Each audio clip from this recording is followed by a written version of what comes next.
Hello, you are all very, very welcome to the weekly Armchair Sports Talk channel. This is the Talk of the League podcast, and as you see, I have a few friends with me today. Two United fans, two Arsenal fans, so let the battle commence. Realist, welcome to the channel, first time. How are you, my friend? Yeah, man, I'm good, man. You feeling better I'm today, good. yeah, after yesterday's result? It's always good to beat them losers over there, so this time. How the times have changed. Tariq, serial person on this channel, how are you, mate? I'm good. I'm in the five stages of grief for an Arsenal loss. I'm in denial at the moment. It never happened. We move on. I'm happy. Bobby, first time on the channel as well. How are you, my friend? Thanks for having me, Matt. I'm all right. Yeah, I'm all right. I'm all good. Are you sure now, yeah? Yeah, it's just one of those. I'm not. I'm not bothered about the United game. That's the least of my problems. Oh, okay. Let's go. And Brush, how are you, my friend? You're on again. How's things? Yeah, everything's looking up at the moment, Matt. Thank you for having me on again. It's a pleasure to be here. No problem. So, listen, at the same time, Arsenal is still top of the table. So, listen, it's not all bad news. We're going to fly through the results like we always do. Then we're going to get stuck in, obviously, to the Manchester United and Arsenal game. Then we're going to touch on the Merseyside derby that happened, which was the first game on the weekend as well.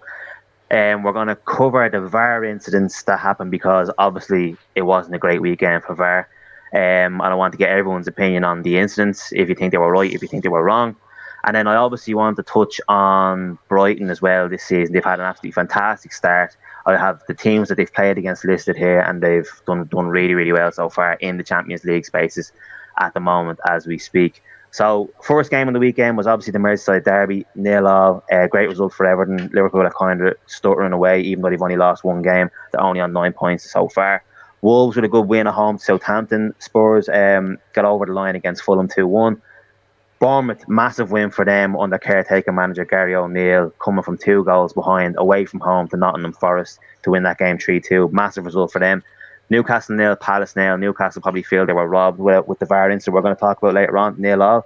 Chelsea got away with one against West Ham, 2-1 home win. Going to talk about that later on as well. Obviously, massive win for Brentford. Ivan Toney coming in clutch for the Fantasy Premier League managers. 5-2 win at home to Leeds. Jesse Marsh sent to the stands in that game as well. And then the final game on the weekend was Aston Villa, who I feel as well were robbed against Manchester City, 1-1. That game finished, Man City dropping even more points this season. On to the Sunday games, Brighton, huge win against Leicester, heaps the pressure on top of Brendan Rodgers, 5-2. That game was 2-2 at one stage, and then Brighton just ran away with it toward in the last 20 minutes. They're looking really, really good, Brighton. We're going to have a chat about them towards the end as well. And then obviously why I have my guests on the show this evening. Manchester United 3, Arsenal 1. So, first of all, I'll come to you, Tariq, first. We've been chatting over the last few weeks about Arsenal's run, 5 games unbeaten. This time last year, they were 3 games beaten at the start of the season. They've added to their squad. They've really, really strengthened their squad depth, brought in players like Jesus and Zinchenko. We talked about this a couple of weeks ago as well.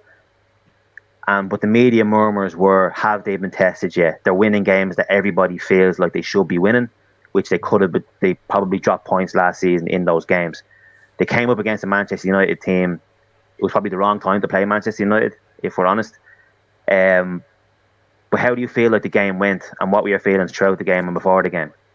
To be honest, the game went how I expected throughout the majority of it. Arsenal having the possession and Manchester United being lethal on the counter-attack. And that was my concerns going into this one because even with Thomas Partey there, I was still concerned because I know that Arsenal, yes, we have improved in our attack and in front of goal. I know we're not the most clinical in those situations. We lack that killer instinct through a lot of these ones. Whereas Manchester United, this was suited to what their game plan was, and it's very early days for Ten Hag, so I'm not even going to talk about, in terms of this is what you should be playing, because I saw Arsenal do this at the very start, and this is what you need to do when you're coming up in these games. So Man United had that. They were set up well for this one. We knew how they were going to set up. it was just about Arsenal scoring the first goal for me. That would have really helped us in the game, and that would have been a test for Man United. And I'd have liked to have seen how United would have responded to that, but of course that didn't happen. So it was disappointing that we lacked that killer instinct not just in front of goal, but mainly in the final third, because we got into a lot of positions where Saka was beating Malacia down the right. Martinelli got into some dangerous areas when he got past alone a couple of occasions, and we had the ball in and around the box, but we just didn't quite find that ball, or we didn't. I thought Jesus was quite isolated at certain points, and then of course when you make the mistakes that you do, for example, the first goal, I thought Martinelli should have been round on the cover to help there. And I saw people blaming, Gabriel. I thought he had to come out and he had to. Yeah, it was realist actually. He was saying that Gabriel was at fault, but there was no one in the midfield at that point because Sambi Lokonga's gone to press McTominay, and it was a good ball to find Bruno Fernandes. Was it from Ericsson? Am I correct? Was it from Ericsson? Ericsson had a hand in all three goals yesterday. Yeah. Yeah, it was a brilliant ball from Ericsson to find Bruno, and that's where they turned us, and that's where it was we was open, and those little bits of mistakes against Manchester United with the quality, the pace that they have up top, and they've got goal scorers in different positions, and Anthony scored that goal. They've got goal threats, and you have to be alert to that. And it was 3 times, really, that Manchester United, they had another chance as well with Ericsson, but before, really, 3 out of their 4. You got to praise United in their clinical finishing. But the game went how I expected, and unfortunately, my concerns in terms of our finishing was there, but I'm happy with how we played, and I'm happy in terms of the control that we showed, and it shows the development of this Arsenal side, because even when we won there, we didn't put that type of performance in. And you in the Premier League, you're going to win more games than you lose playing like that. Manchester City, they struggled against United even when Ole Gunnar Solskjaer was there, and it was similar in that type of performance for United, that they were going to counter-attack. And I've seen Manchester City struggle against Spurs, and the same with Liverpool against Spurs and whatnot. But if you're going to be up there in the upper echelons, you have to perform like that on a consistent basis, and you'll win more than you lose. So, But credit to United, though. I agree with you, man. But Bobby, I'll come to you with the kind of same questions towards as well. Like Tariq was saying, he's happy with the way Arsenal performed. Do you see it that way? From looking at it, I think Gary Neville was saying as well in his podcast that he does after the games. He said that credit to Arsenal, they came and they played. At least they didn't lie down when Manchester kind of came back at them as well. Do you feel that way, or do you feel like Arsenal probably underperformed a bit? Yeah, we performed better, but you don't go to United and play like that. You just don't. That's just stupid, because this is still United and it's still at Old Trafford. I said this in the preview. I don't know who I did a preview with, but I did a preview with someone, and I said, everyone was saying, "Oh, Arsenal win," apart from the United fans, clearly. But I said a draw, and I would have taken a draw. I'd have been well happy with a draw at Old Trafford, especially with the way United are now playing, because Ten Hag has got whatever he's got out of those players. They're performing much better. Martinez and Varane look a very decent centre-back lineup for me. Dalot's looking better. I was doing a watch-along yesterday, and I'm going to blame Oliver. Some people might know Oliver, but he was dissing Anthony just before the goal, and then Anthony scored, and I'm like, yeah, that's your fault, Oliver. Yeah. But but it's just one of those. I think I said I think it might have been King. I said I won't be shocked if we lose, and I'm not going to be depressed if we lose, because United are getting back to somewhat of a force. You know, they beat Liverpool. I know it's Liverpool in a bad situation at the moment, but you still beat Liverpool at home. That's not easy to do. It's old. When they were coming off 2 defeats as well, and the place was in tatters.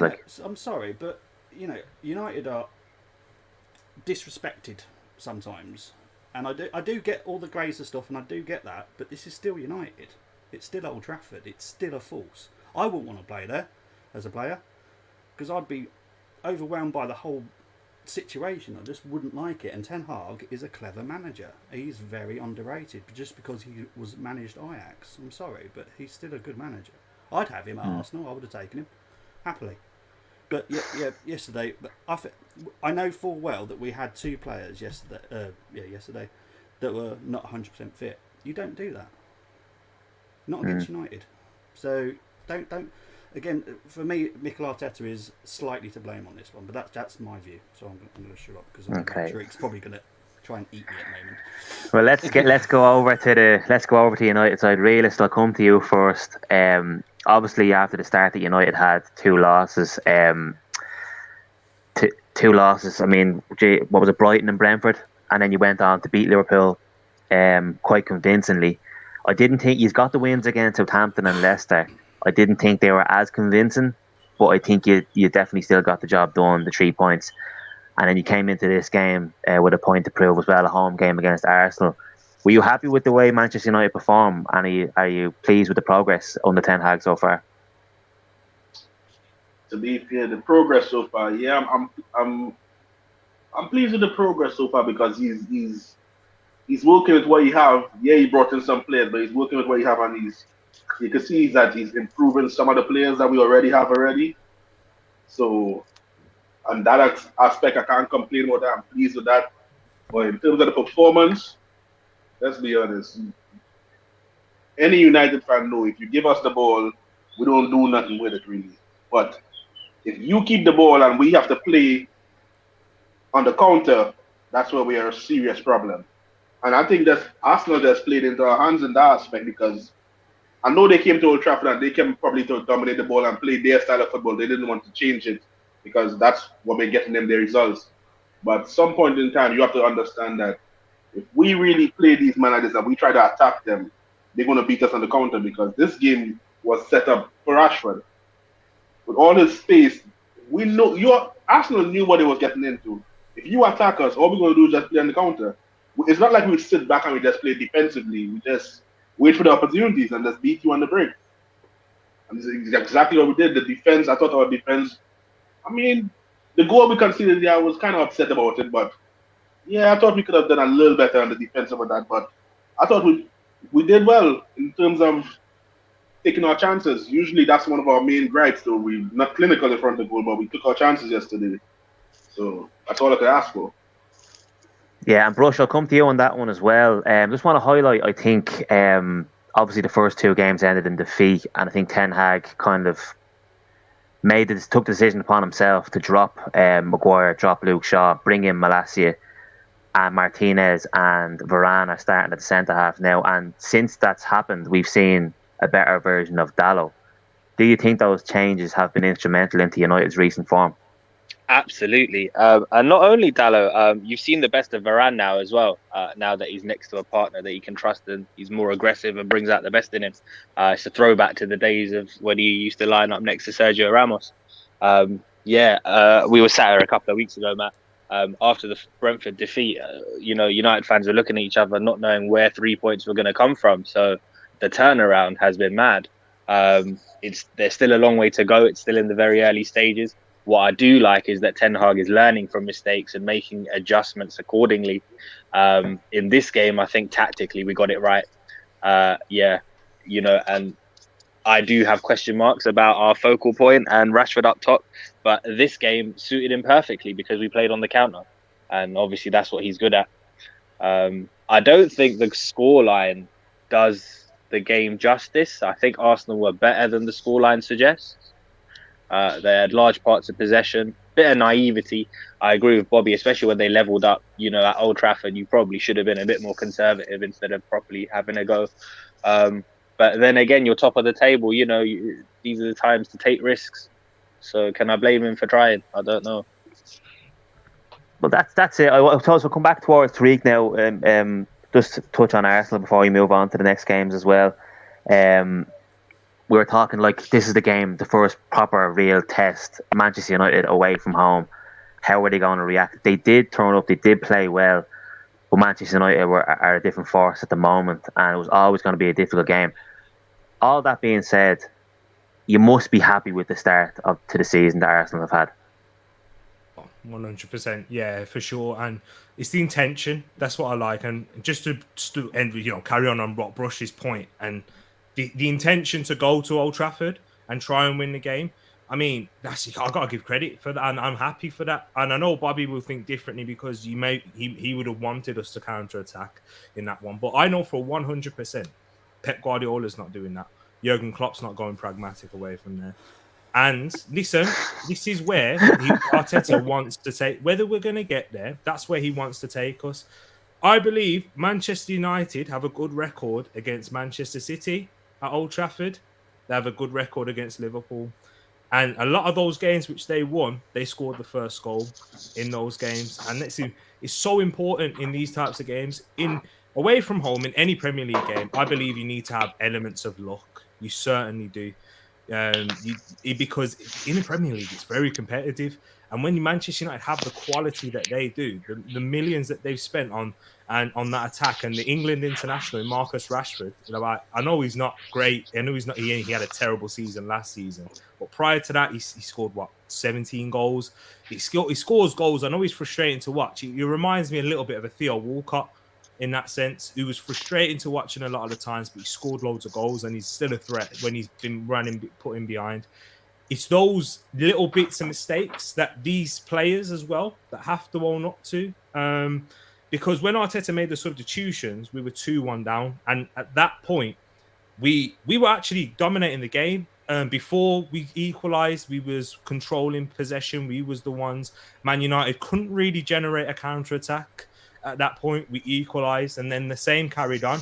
And that's when I was saying to Chino and Ferbs and Roland at the time, I was like, it's hard to switch from, we're going to counter-attack now, from counter-attacking to controlling possession. I know 100% Erik ten Hag is not going to want to do that in a year to 2 years' time, because that's not how he played at Ajax. Even in big games, he never played like that away at Real Madrid. Yeah, and when they beat them 4-1. It's so important to have those little bits of luck, and taking those chances and having that killer instinct. And that's the difference in the end in the Premier League. Bobby, I never seen a bigger lean back inside than I've seen there. Go on. What do you want to say to what Tariq was saying there? I hate the fact that we want to compare ourselves to City. We're Arsenal Football Club. I want to be Arsenal Football Club. I don't want to be a Man City Mark II. I want to be Arsenal Football Club. And I want to go to United, and we've done it before. We sit back and we do them on the counter, because that is what we are good at.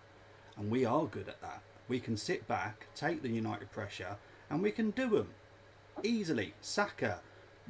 For me, I would have had Vieira in that team. I've told you about him so many times. Everybody, watch out for him, because he's going to be better than Odegaard. I guarantee it.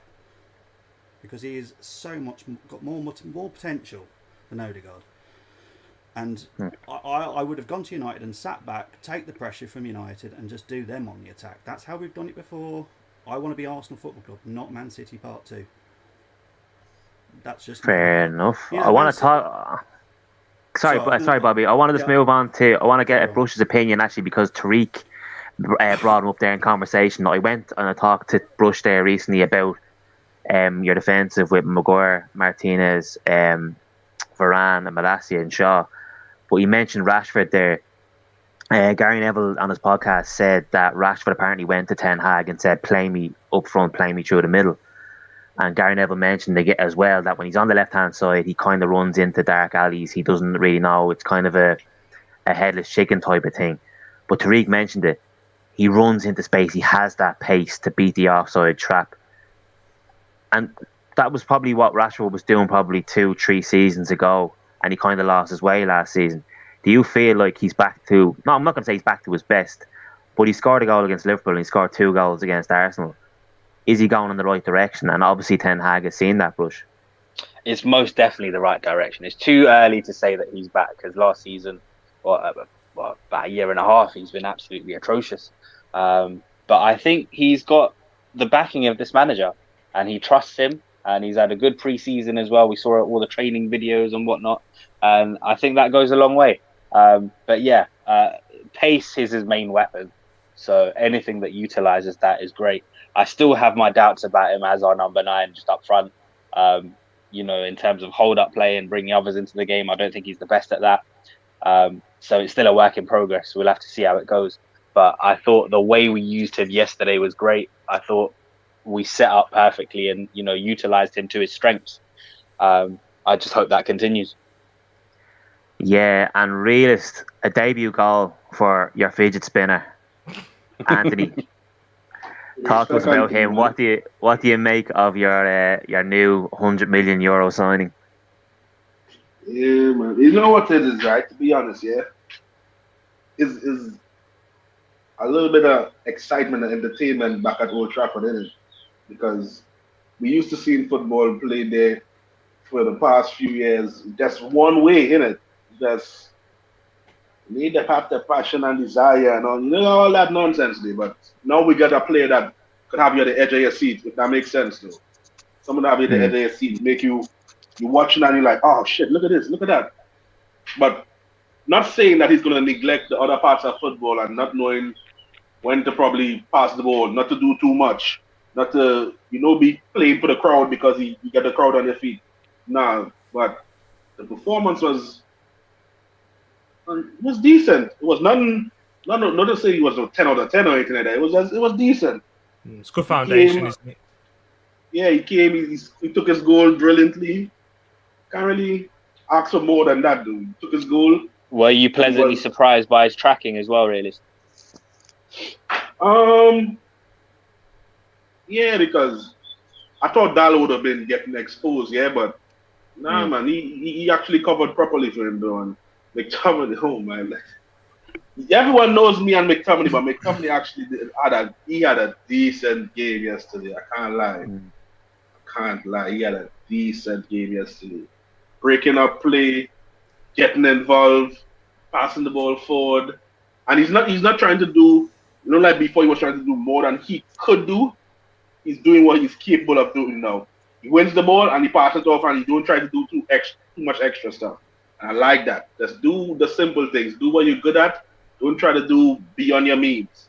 And he did the simple things, and can't ask for more. Cannot ask for more. We just need to build and keep going forward now. What I will say is that watching United over the last probably 2 or 3 games, especially after the Liverpool game, they just seem to be playing as a team. The one thing that we all said about them last season is that they were a bunch of individuals. They weren't playing as a team. They do seem to be playing as a team now. Every time the ball gets put out, a keeper makes a save, a tackle goes in, they're up high-fiving each other. There seems to be a real togetherness, especially with the back line and kind of the likes of McTominay, like you were saying. And having those players in there and having that togetherness will bring the best out of the players like McTominay and Dalot. And you've seen that in that game yesterday. And as for Arsenal, early days, first defeat of the season, 5 wins, 1 loss, going in the right direction. And but it's not looking good for you next weekend because you have the mighty Toffees. Speaking of the Toffees, 0-0 against Liverpool. We'll move on to the Merseyside derby. Liverpool have 1 defeat, obviously, this season, 2 wins and 3 draws. And this weekend being one of them. Everton, 2 losses and 4 draws. So, but I want to touch on Everton at the moment. Obviously, their position's a little bit false compared to where they're at, compared to the way they're actually playing. If I can get my words out. What I've noticed as an Everton fan myself is from the difference from last season is that we're much more solid defensively. That game on the weekend was the first game we actually played with a striker. Now, I don't mean any disrespect to Rondon, but at the moment he's not a Premier League striker. Let's be honest. We could have had Mopay against Leeds, but apparently the Premier League don't register players on a bank holiday Monday, and that game was on a Tuesday, so we couldn't play Mopay until this weekend. But I have to say, Everton were absolutely fantastic in this game against Liverpool. They really put it up to them, hit the post with through Tom Davies in the first half. We made the keeper work a few times as well. Yes, Liverpool had their chances. They hit the post 3 times themselves. But for me, it just seems as though Liverpool are like running on empty already this season. They're 6 games in. The European games haven't even started yet. Salah, as fantasy managers will know, it has been non-existent. I think he scored 1 goal, 1 assist, and that's for a player of his standards. It's probably not good enough. I was talking to a Liverpool friend of mine, and he was saying that the tactics at the moment that Klopp is playing seems to be nullifying Salah. He's playing way too far out towards the touchline. He isn't really coming in off the touchline anymore if you actually watch his heat maps as well. So I don't know if any of you guys actually watched Liverpool and Everton game on the weekend. That's my thoughts, and I think Everton were fully deserving of a point. And if Everton actually had won that game, I don't think anybody could have taken it away from them. VAR decision, it was offside. If you look at the way the lines were drawn, he was offside.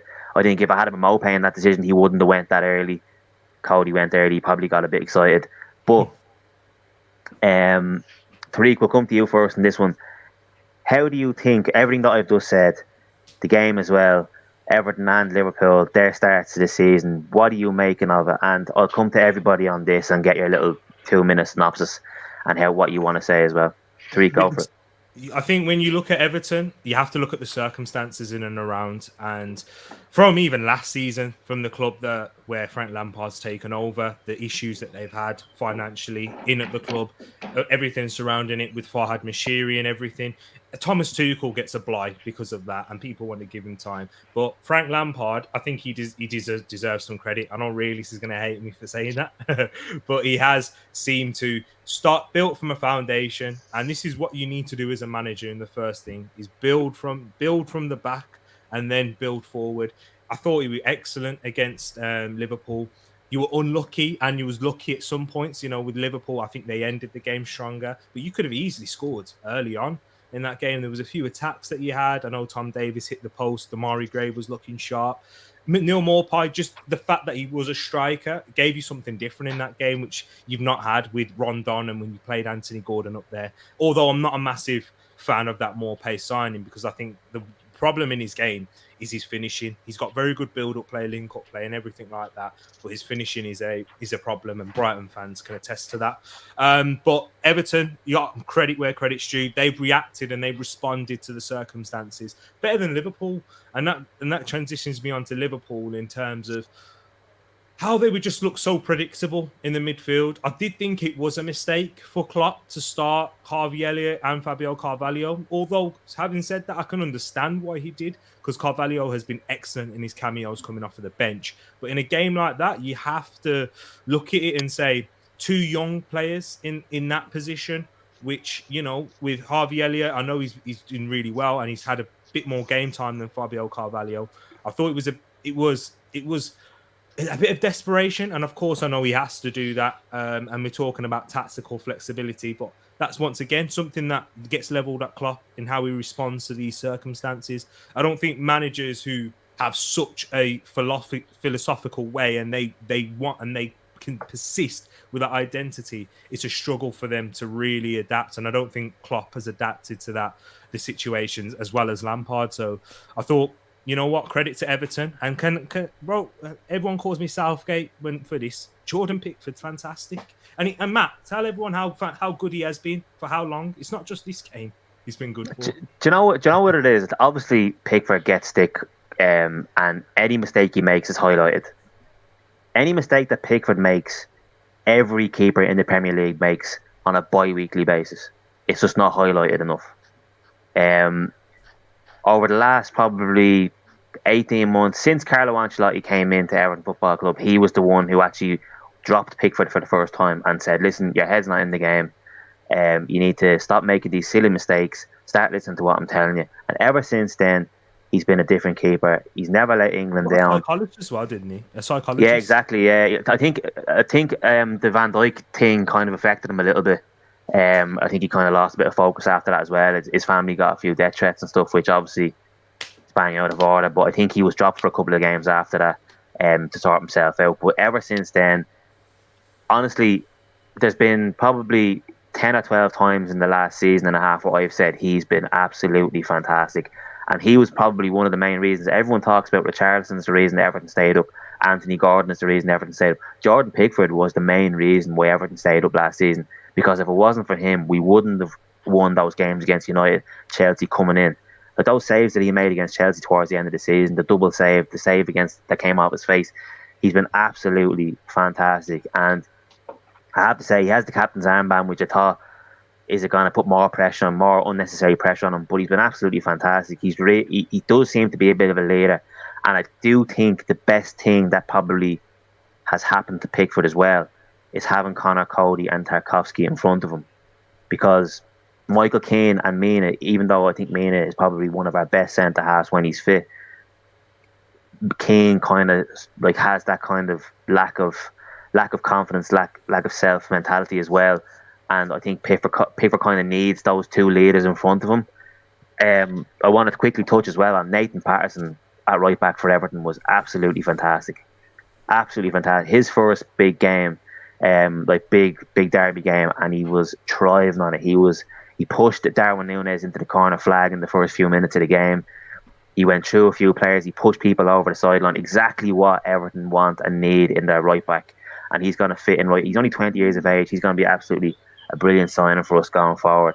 But Brush, I'll come to you real quickly on that. Touch on Liverpool as well. I think we've spoken enough about Everton now, blowing enough smoke up their arse, even though they only have 4 points after 6 games. So, Brush, come to you. Liverpool, listen, they have injuries. I think Klopp has brought in kind of a new system, and I think they need Thiago fit in order to play that system. That's what Liverpool fans have been telling me. Is it too early? Is it too early to kind of write them off as title challengers? I mean, they're not massive amount of points away from it. Like probably the main title rivals are only a few points ahead of them as well. No disrespect to Arsenal, but everyone's going to be saying that Man City are probably still going to win this league. But where do Liverpool go from here? Because the way it is, the transfer window is closed. Yes, they brought in Melo, Arthur Melo from Juventus on loan. But I don't think that's going to be good enough to strengthen their midfield, especially with the European games coming up now this week. Yeah, I think that was a bit of a panic buy as well. It kind of reminded me of Chelsea buying Saul Niguez last summer on loan. Similar vibes to that. I don't know where it's gone wrong for Arthur. He was a very good player in his early days at Barcelona, but nothing I've seen of him at Juventus has convinced me that he's the guy to solve Liverpool's problems. I think for them, it's a mixture of things. I think working within the confines of the FSG model is quite difficult. It's quite difficult for Klopp to rebuild in the way that they need to rebuild. I think their core has been together for so long now. A few of those players, I think, are very comfortable in their positions, and I wonder if it's a lack of competition. And also, like you mentioned earlier as well, in terms of the way they've tried to change up their play style, it's not gone to plan. The way Salah is positionally, obviously Darwin Núñez has come in. We've seen in the opening games how much they missed Mane. Again, but that's a thing though, where when you're working in that kind of model and you haven't got endless amounts of money to spend, you have to make these difficult calls in order to revamp the squad. And Mane at 30, as good as he is, his value is only going to decline, and his ability is only going to decline going forward. So I can't really blame them for making the call. Only one of him and Salah would have stayed. So, and even Salah in the next 2 years or so probably needs replacing. So it's one of those. It's a very difficult position for Liverpool. You can never rule them out, but based on what I've seen, I'm not convinced. I think it'll probably be that it's going to be one of those very open seasons where they battle it out for top 4. Yeah, I think it's the top 4 race is so strong this year. Like the last few seasons, we've had kind of Man City, Liverpool top 2. Yeah, you probably fit Chelsea there third, and then it was just a scrap for fourth. Now it's at this moment, all the top 4 spaces you'd have to say are still open. Absolutely, especially because of the way the fixtures fall as well, because of this Winter World Cup. I think it's going to impact everyone. City is still, for me, the favourites for the title. It's theirs to lose. And they've got a machine in Haaland who's not going to the World Cup. So, if last thing we needed was an Ivan Drago given a 6-week holiday. Yeah, and Alvarez as well. Alvarez is piping in with a few goals. Well, he looks a tidy player as well. Absolutely. And then also, just to touch on Everton, I will say, as much as Neil Maupay is shy in front of goal, what a difference it is for you guys to have an actual focal point in attack. Yeah, exactly, yeah. But you know what it was? There was a chance there where Everton went on the break. Demarai Gray, it was 5 against 3, and he had Liverpool rattled. And I think Demarai Gray squared it to Maupay, and I do not know why he didn't hit it first time. He could have hit it first time. He took the touch, and then he had 6 yards to the left and 6 yards to the right, and he hit it straight at Alisson. And he actually the touch that he actually made allowed Alisson to come out and make himself bigger. And then the worst part about everything was Onana was 5 yards to his right with a wide open goal. If you had to spray the 2 yard pass, I was disgusted. But that's probably, listen, first game nerves, the first goal. Yeah. It's just, listen, it's gonna happen. But I think Tariq touched on it earlier as well. But that's what Tariq said earlier on. It's Neil Maupay. I think Neil Maupay's goals, it's leaps and bounds better than Solomon Rondon. exactly, and DCL is back in training this week as well, so he could be on the bench for the Arsenal game. I don't see him starting, and I don't see him getting many minutes. If Arsenal are beating us 2 or 3-0, what's the point in risking him? And if it's a game where it's close 1-1, there's no point in risking him either, in my opinion. But I think touch on Neil Maupay as well, signing for Everton. He's a fox in the box type of striker. One touch finishes. That's why I was so surprised he didn't just swipe his foot at it. You've seen the goals that he scored, like lobs to keeper, overhead kicks, all these kind of tap-in goals. It's the first game, isn't it, Matt? I think with some confidence under his belt, he takes that first time. Exactly. And listen, he could have made himself an instant legend if he had scored that goal on his debut against Liverpool. He could have made himself an instant legend. But I want to go to Realist as well, because Realist was running an agenda last season on Lampard. And I want to have a chat with Realist and bring him in before I go to Bobby, because I want to talk to Bobby last on this Liverpool game, because I want to make a nice segue into the VAR, one of the VAR decisions that was in this game as well. Realist, talk to me about Lampard. Are you still Lampard out, or what's the situation? You see the mistake you just made there. You said had an agenda, never stop. Never stop, bro. Lampard out, man. He's a fraud. But my agenda now today is not on Lampard, though. See that guy Van Disney? He's a cheat. He's a disgrace. He should have been red carded, fam. I'm telling you, he should have been red carded, fam. That's fraud, bro. I can't stand this guy. Everyone keeps, he's the best defender. Shut up, man. Rubbish. This guy, bro. All he does, bro, is just stand in the back there. Matip does all the work, and anyone just breaks the back there, he just comes and sweeps up. I don't care. That guy, fam, he gets away with murder, you know. Because, he's the best defender in the Premier League. This guy gets away with murder every single year, bro. Nah, I've had enough of this Van Dijk, brother. Get him out, man. Yeah, man, you all played well, though. I can't lie, though. You all deserve to get the win, though. To me, you all deserve the win, though. Even if you all won, I still said Lampard out. So would you have Van Dijk at Manchester United? Come on, man, don't do that. He's a cheating and disgrace, bro.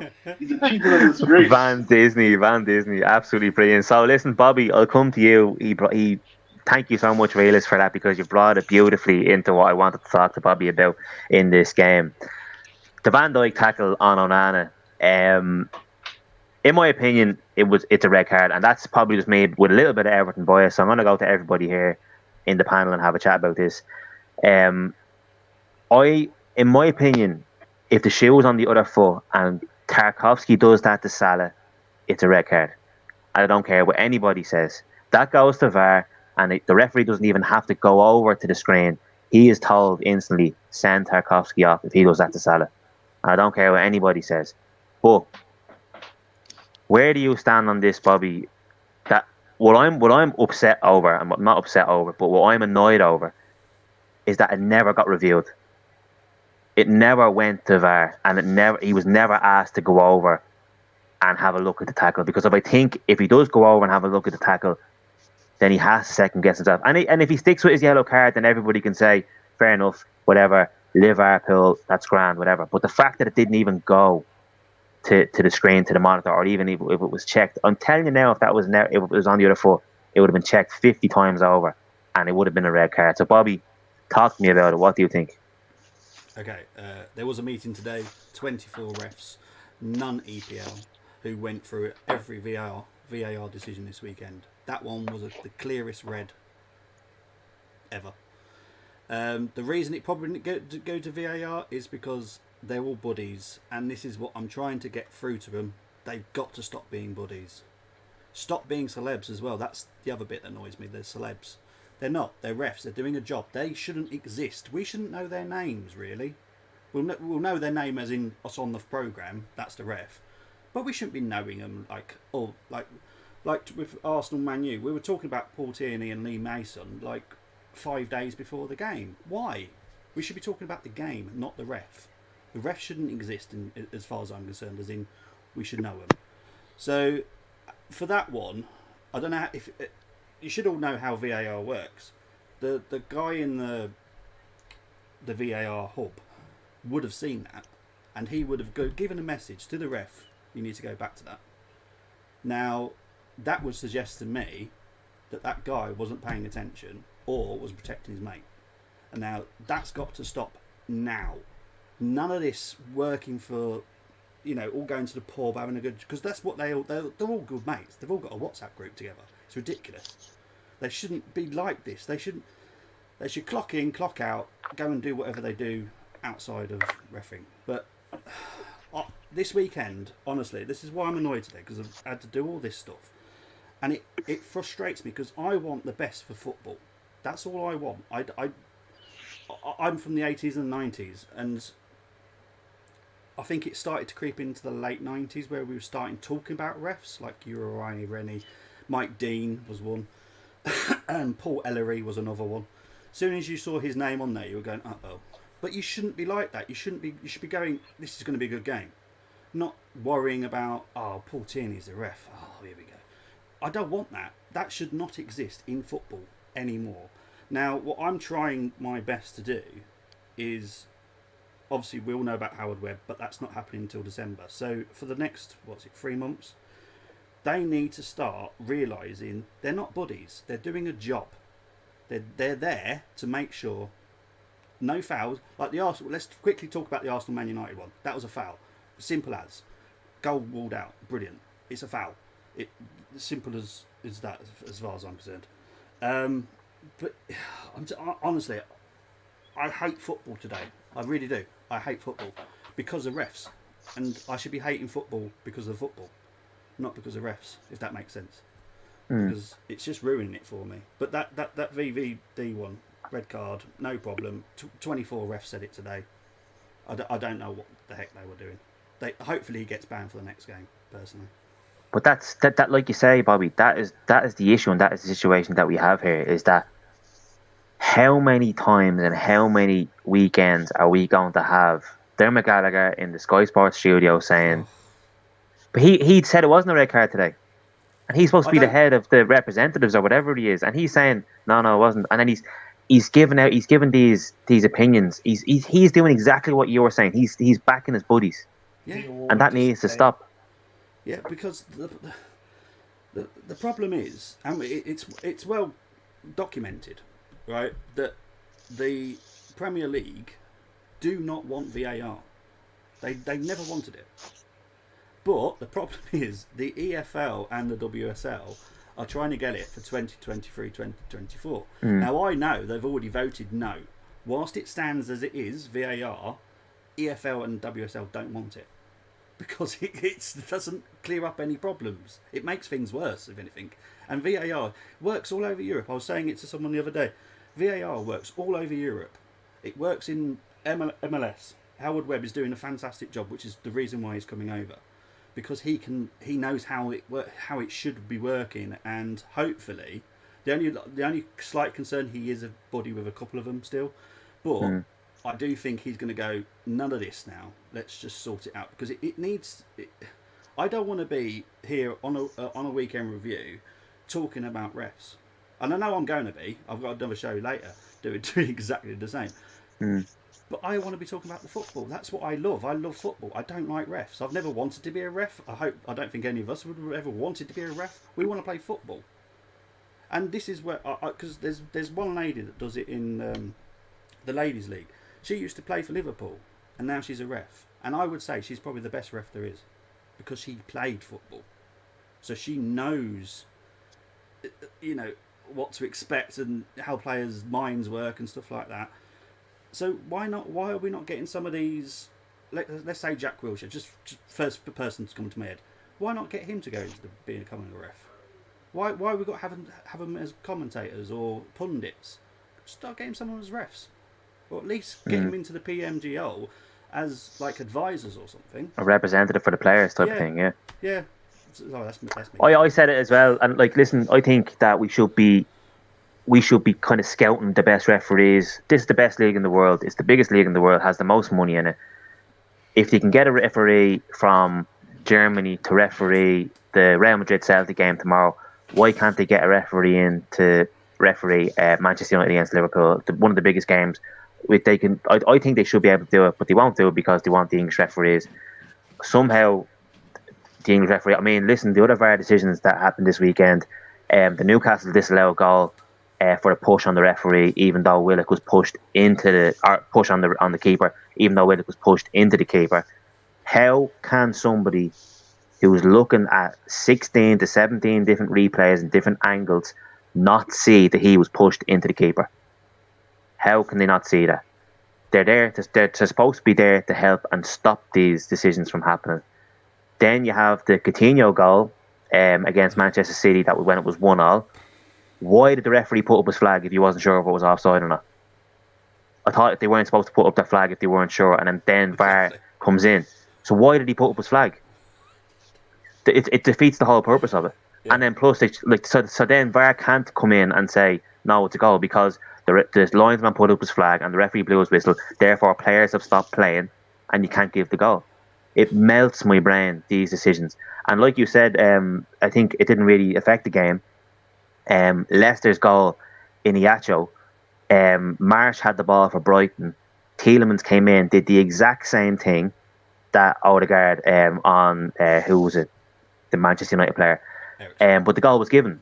So you have two games on the same day. One decision was given and the other decision wasn't given. So how are we doing this? The games are at two different times. It doesn't make any sense whatsoever. It's all perception at the end of the day, and it's the people who are running VAR.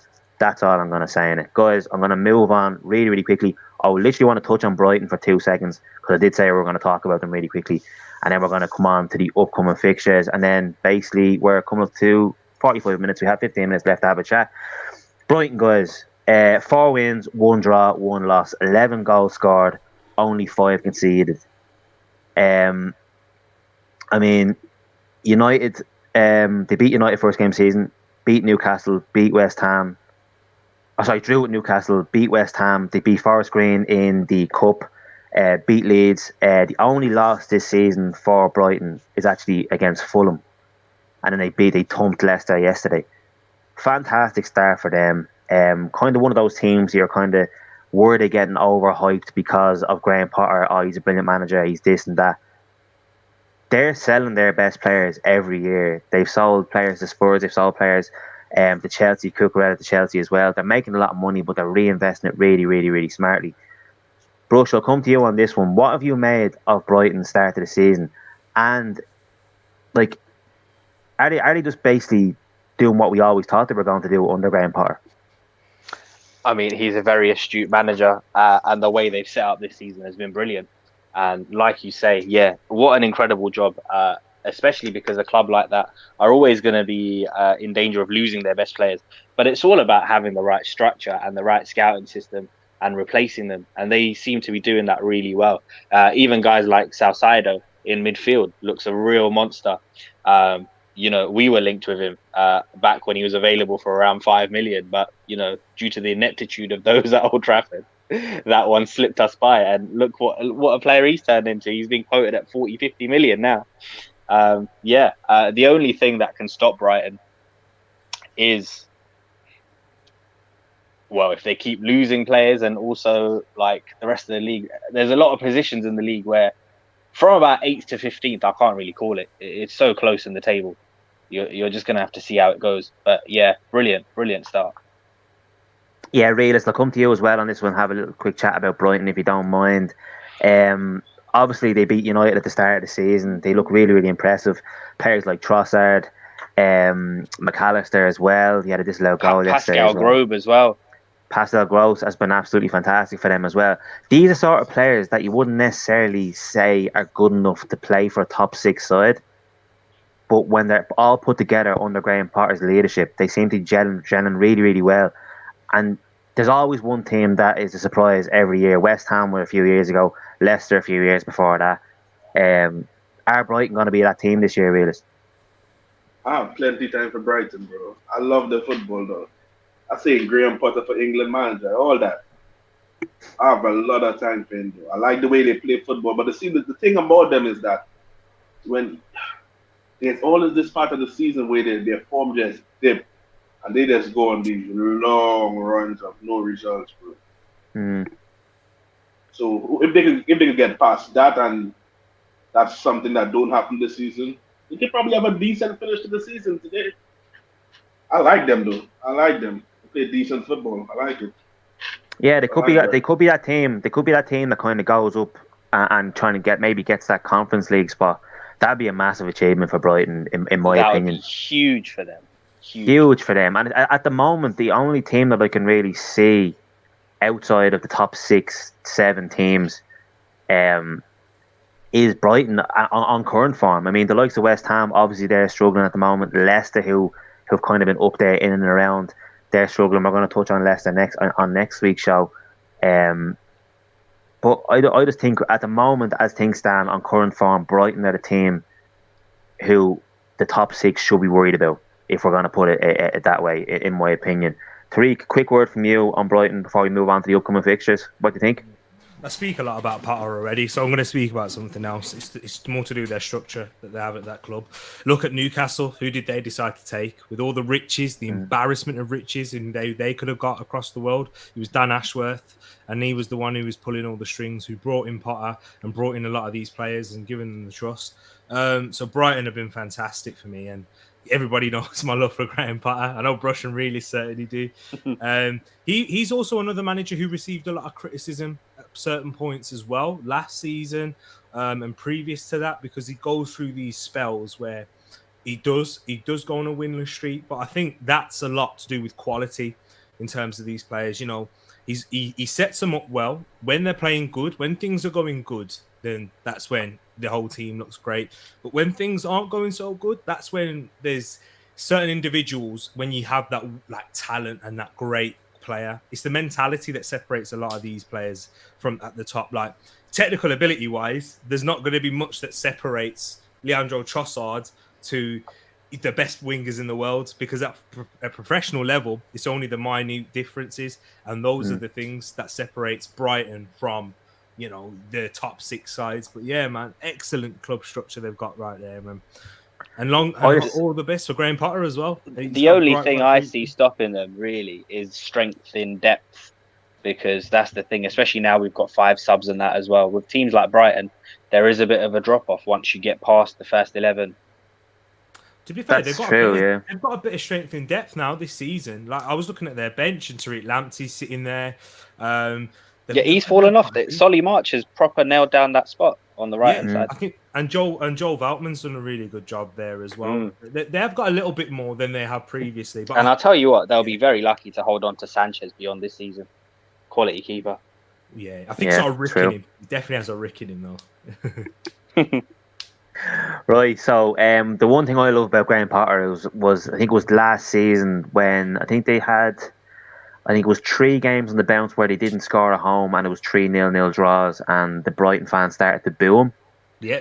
And he came straight off the pitch and kind of looked around and goes, "What are they booing for?" And he turned around and said, "I think Brighton fans need a bit of a history lesson and realise where they've come from." And to me, that's just top tier management as well. So listen, we're going to move on. We've just under 10 minutes left in this one, so we're going to move on to the upcoming fixtures this weekend. Obviously, Champions League is coming up for the European teams this week, but we're not going to touch on them.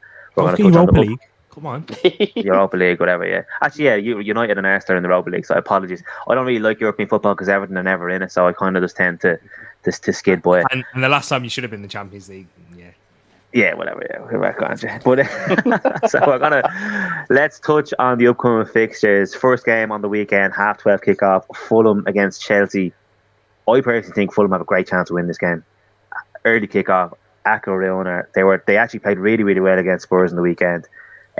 Chelsea are just at 6s and 7s at the moment. I don't really understand how they're playing so poorly with the team and squad they have. I think Fulham have a great chance in that game.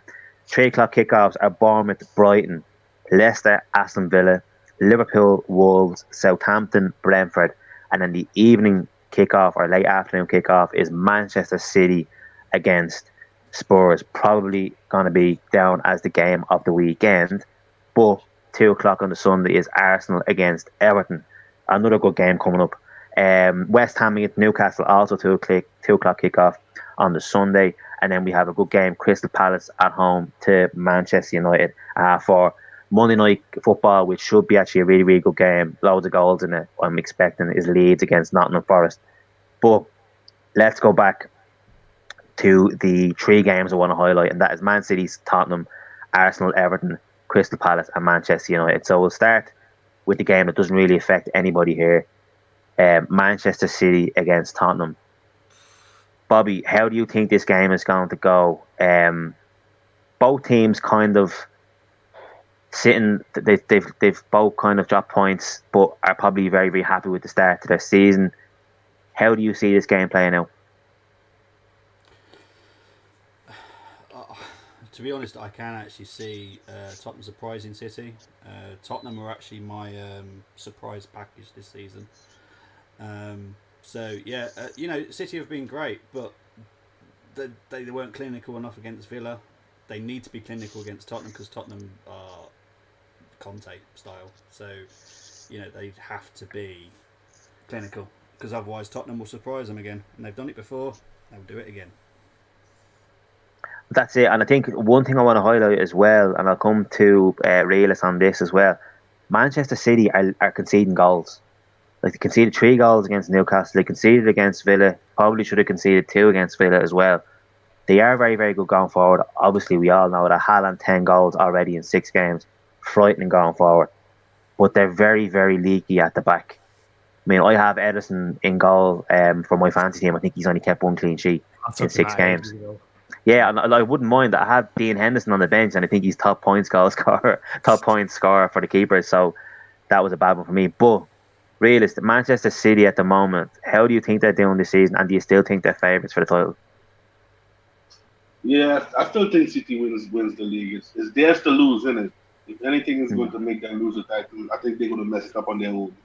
But the game where they're playing Spurs getting results, but they ain't really playing the best of football, innit? But they just getting results. They really, and Son, everyone know I love Son, but bro, I don't know what's going on there, fam. He needs to start doing something because he's pissing me all the way off. But I just think that I don't think Spurs will have it in them to do it to City again this season. They did it to them last season, home and away. I ain't think they're going to do it again. Not this season. Well, That's what the X factor of Haaland. I think if City want to kick on, they need to beat the likes of Spurs at home, don't they? Especially this early on in the season. They need to put that mark. They usually start slow. We know that with City, but I think they might. I just think that they're going to beat Spurs. I think Spurs are going to try and frustrate them. Spurs, we're talking about, have that strength and depth now. They have players like Richarlison on the bench. Kulusevski is there as well. I think Tottenham can frustrate them. I think it's going to be one of those games that whoever gets the first goal might kick on. But again, Man City are leaking goals as well. I can see a few goals in this game, to be honest with you. Tariq, I'll come to you. Arsenal against Everton.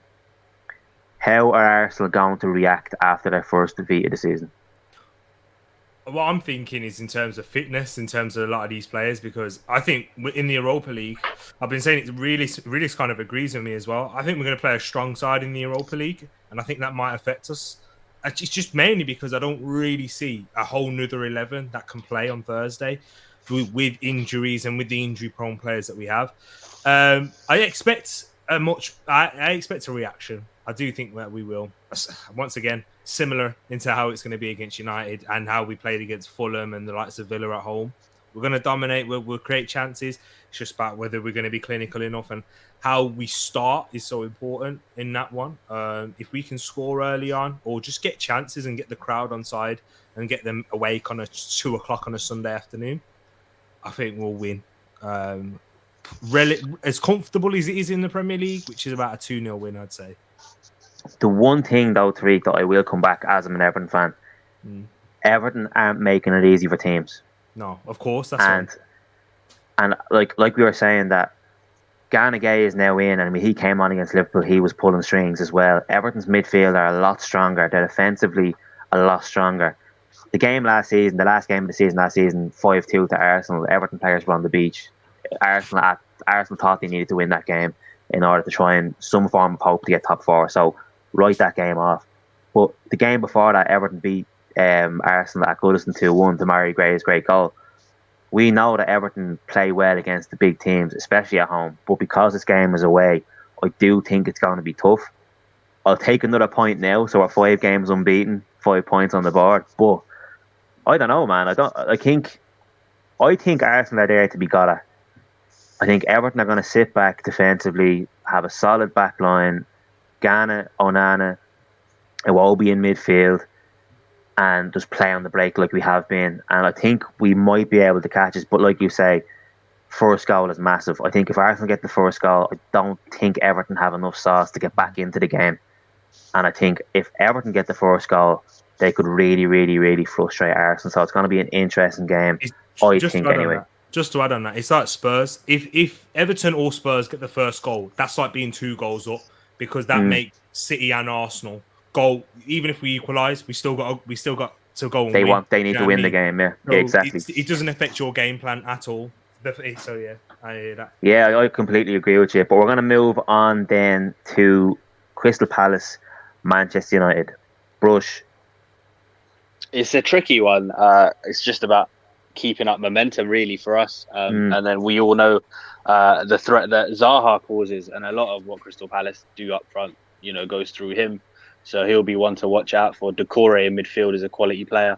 And, they're going to make things difficult for us. So for us, it's really just about consistency and keeping this run going.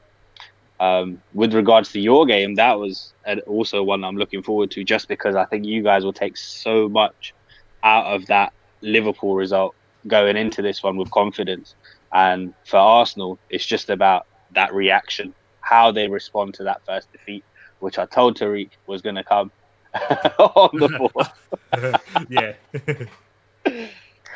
Definitely, but I think it's going to be a case with Manchester United. Like, if Manchester United win this game, 15 points.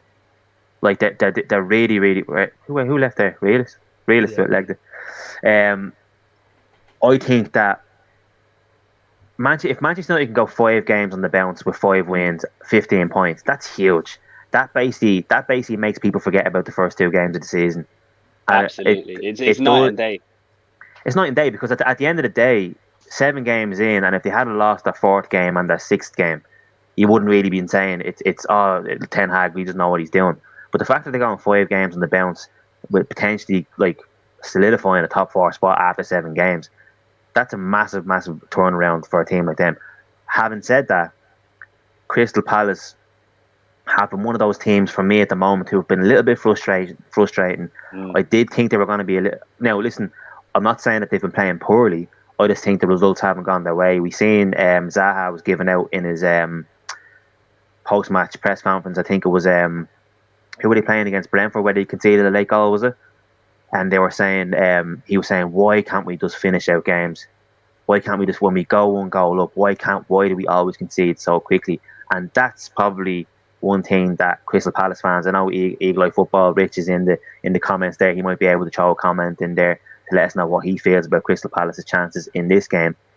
But I do think that Manchester United are going to be strong favourites going into this game. The only thing is, a 4:30 kickoff on a Sunday at Crystal Palace.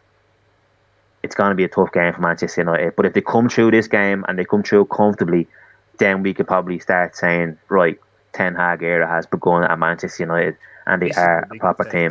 This is the biggest test for United. These are the type of games which is going to be interesting. Whilst there's expectation now of results, when you're expected to win, how will United respond? Last season, when Arsenal were expected to win, we fell short in a lot of them. If Man United can win when expected, then the atmosphere is electric at Selhurst Park as well. Yeah, it's not an easy place to go. Rich came in here. We can't finish our chances. We need to play on the counter against Manchester United. But Palace have the players to do that. So it's going to be really, really interesting. As you say, Selhurst Park, a tough place to go, especially those evening type games. With the place is rocking. Bobby, your quick thoughts on the Arsenal Everton game before we wrap this up? Going to be harder than we think. I'll be honest, because I've been impressed by Everton. I did say to you a few weeks ago, Matt, that you're going to be a Dakia this season. You strip back as much, but you're still going to have the quality. And Lampard, I'm glad Reedus is gone, but I actually do rate him for this type of for this type of project. This suits Lampard because he's got young players. Nathan Patterson from Rangers, I'm happy about that because the Rangers are my team. So I'm very excited about what Everton can do if they can survive relegation this season, go into next summer, bolster because Onana's a fantastic sign. Gay is obviously a good signing. I'm excited about Everton's future now because they've stripped back. Now they can build again. Yeah, it's just frustrating because I think in all the 6 games that Everton have played so far this season, Chelsea, you could have said we deserved the point in that game. It was only a penalty that kind of done us. Aston Villa, we probably deserved the point. We just couldn't finish our chances. Nottingham Forest, we should have won that game, even though we scored an equaliser in the 85th minute. We were a better team on the day than Nottingham Forest. 2 good points away from home against Brentford and Leeds. This time last year, we would have lost those games. And then obviously a massive point against Liverpool. So we're not actually playing that badly. We just don't have the points on the board to reflect it. So if you look at Leicester's position in the season, in the table at the moment, they're down there because they're playing really, really bad football. But they're only 3 points off us. So that's the worrying thing for me, is that we're playing really, really well. We're definitely improving going defensively. We are going to improve over the next few weeks because Mopé is in and DCL it should be back over the next couple of weeks. But I'm happy that we have Mopé there to start and maybe DCL come in for like 10-15 minutes in these games over the next few weeks. It's going to be really, really interesting to see how Everton get on. Sticky, I did say to Tariq a few weeks ago there was going to be a sticky few games coming up for Everton, and Liverpool and Arsenal were those 2 games.